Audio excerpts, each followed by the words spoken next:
Nessa aula a gente vai deduzir uma equação para hipérbole, que é uma das cônicas que a gente definiu na aula introdutória sobre o tema. Se você não assistiu essa aula, eu vou colocar o link aqui na descrição do vídeo. Então, vamos para a definição de hipérbole. É o lugar geométrico dos pontos do plano, cuja diferença das distâncias para dois pontos fixos, tomada em módulo, é constante. Então, eu fixei dois pontos F1 e F2, e a hipérbole vai ser o conjunto de todos os pontos desse plano. Eu tomei ali o ponto P, por exemplo, de modo que a distância do P até o F1 menos a distância do P até o F2 é uma constante. Essa diferença tomada em módulo, justamente porque a diferença entre dois números reais pode dar como resultado um número negativo. Se você perceber, essa definição, comparada com a definição de elipse, difere apenas da operação. Na elipse, eu tinha o lugar geométrico dos pontos do plano, cuja soma das distâncias para dois pontos fixos é constante. Aqui, eu vou fazer a diferença dessas distâncias a ser constante. Vamos reconhecer os principais elementos da hipérbole. Os pontos fixos F1 e F2 são os seus focos. O ponto médio do segmento que une os focos, que é esse ponto C na figura, é o centro dessa hipérbole. A hipérbole ela é uma curva que tem dois eixos de simetria. Uma reta que passa pelos focos, que na figura é um eixo horizontal, e uma reta perpendicular a esse eixo, passando pelo centro. Então, esses dois eixos que na figura estão aí, um na horizontal e um na vertical, são os eixos de simetria dessa hipérbole.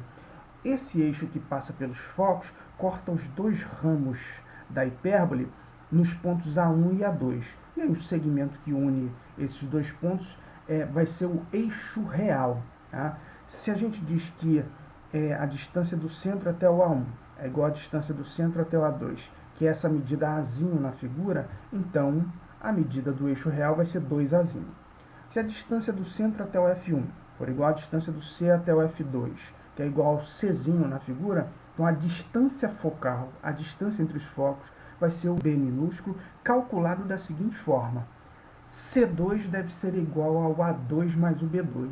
E aí, com essa expressão, eu vou ser capaz de determinar esse Bzinho, esse B minúsculo, e esse B minúsculo vai me ajudar a definir o que eu vou chamar de eixo imaginário da hipérbole, tá? De modo que o centro vai ser o ponto médio do segmento B1, B2, que você vê aí na figura, e o comprimento, a medida desse eixo imaginário, vai ser 2Bzinho. E aí, por definição, se P é um ponto da hipérbole, a distância do P até o F1 menos a distância do P até o F2, essa diferença tomada em módulo, é igual a uma constante. Vamos determinar essa constante. Bem, então, se para qualquer ponto da hipérbole a distância desse ponto para o F1 menos a distância desse ponto para o F2, tomada em módulo, essa diferença é a tal constante que a gente está procurando, eu vou pegar, por exemplo, o ponto A2, que ele pertence à hipérbole. Então, por definição, a distância do A2 até o F1 menos a distância do A2 para o F2, essa diferença tomada em módulo, é a constante que a gente está tentando determinar. Veja na figura, distância do A2 até o F1 vai ser Czinho mais Azinho. Distância do A2 até o F2 vai ser Czinho menos Azinho. Ao fazer C mais A menos C menos A gente vai descobrir que isso daqui vai dar 2Azinho. Essa é a constante que a gente está procurando. Bem, então voltando lá para a tela dos elementos da hipérbole, a única modificação que eu estou fazendo é que se um ponto P pertence à hipérbole, a distância do P até o F1 menos a distância do P até o F2, essa diferença tomada em módulo é igual a 2A. Isso aqui vai permitir que a gente determine a equação da hipérbole quando a gente colocar essa hipérbole no plano cartesiano. Então, para deduzir a equação da hipérbole, eu vou começar com um caso particular, que é a hipérbole centrada na origem e de eixo real horizontal. Nesse caso, os focos eles estão sobre o eixo x. Tá? Então, como você identifica na figura, como eu coloquei a hipérbole no plano cartesiano, todos os principais pontos da figura podem ser localizados por meio de suas coordenadas. Então, o centro tem coordenadas 0, 0. O ponto A1 tem coordenadas menos Azinho e 0. O A2 tem coordenadas Azinho e 0. B1 tem coordenadas 0 e menos B. B2 tem coordenadas 0 e B. F1 tem coordenadas menos C e 0. F2 tem coordenadas C e 0.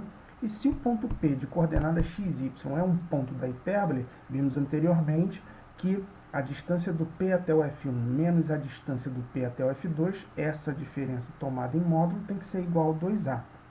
Usando a fórmula da distância entre pontos no plano cartesiano, teremos o seguinte: distância do P até o F1, raiz quadrada de coordenada x do P menos coordenada x do F1, tudo isso ao quadrado, mais coordenada y do P menos coordenada y do F1, tudo isso ao quadrado, menos distância do P até o F2. Vai ser o quê? Raiz quadrada de coordenada x do P menos coordenada x do F2, tudo isso ao quadrado, mais coordenada y do P menos coordenada y do F2, tudo isso ao quadrado. Tomando o módulo dessa diferença, isso tem que ser igual a 2A. Eu substituí pelos valores das coordenadas dos pontos envolvidos e cheguei nessa expressão que se observa aí embaixo. Tá? Raiz quadrada de x mais c, tudo isso ao quadrado, mais y ao quadrado, menos raiz quadrada de x menos c, tudo isso ao quadrado, mais y ao quadrado, o módulo disso tem que ser o 2A.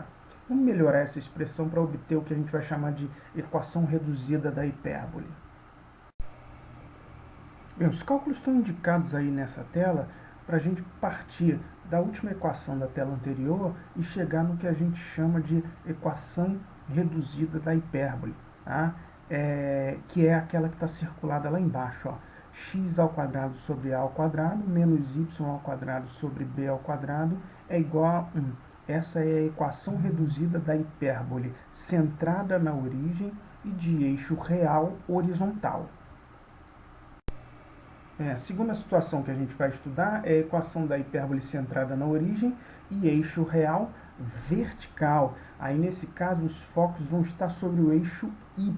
Tá? Então, de maneira análoga, se eu coloquei essa curva no plano cartesiano, todos esses pontos que estão indicados aí na tela têm suas coordenadas definidas aí ao lado. O centro tem coordenadas 0, 0.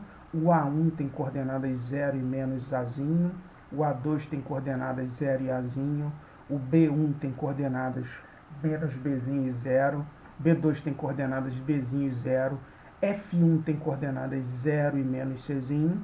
F2 tem coordenadas 0 e Czinho. E ao tomar um ponto arbitrário dessa hipérbole de coordenadas xy, um ponto P de coordenadas xy, a definição é aquela apresentada logo no início da aula. A distância do P até o F1 menos a distância do P até o F2. Essa diferença tomada em módulo tem que ser igual a 2A. Ao usar a fórmula da distância entre pontos no plano cartesiano, a gente chega nessa equação que você vê aí na última linha. Raiz quadrada de x ao quadrado mais y mais c, tudo isso ao quadrado, menos raiz quadrada de x ao quadrado mais y menos c, tudo isso ao quadrado. Essa diferença tomada em módulo é igual a 2A. E aí, desenvolvendo esses cálculos, a gente vai obter a equação reduzida dessa hipérbole, como veremos a seguir. Novamente partindo da última equação da tela anterior, desenvolvendo os cálculos, e aí os cálculos estão todos indicados aí na tela, a gente chega naquela equação circulada lá embaixo, y ao quadrado sobre a ao quadrado, menos x ao quadrado sobre b ao quadrado igual a 1, que é a equação da hipérbole centrada na origem e de eixo real vertical. Bom, e se a hipérbole estivesse centrada num ponto C de coordenadas x0 e y0 qualquer do plano cartesiano? Como é que fica a sua equação? Basta fazer uma translação da hipérbole centrada na origem de um vetor x0 e y0. E a sua equação ficará da seguinte forma. Se o eixo real dela for horizontal, ficará assim, ó, x menos x0, tudo isso ao quadrado, sobre a ao quadrado, menos y menos y0, tudo isso ao quadrado, sobre b ao quadrado, igual a 1. Por fim, se o centro tiver no ponto de coordenadas x0 e y0 qualquer do plano cartesiano e o eixo real for vertical, conforme você observa aí na figura, tá? A equação dessa hipérbole será y menos y0, tudo isso ao quadrado, sobre a ao quadrado, menos x menos x0, tudo isso ao quadrado, sobre b ao quadrado, igual a 1.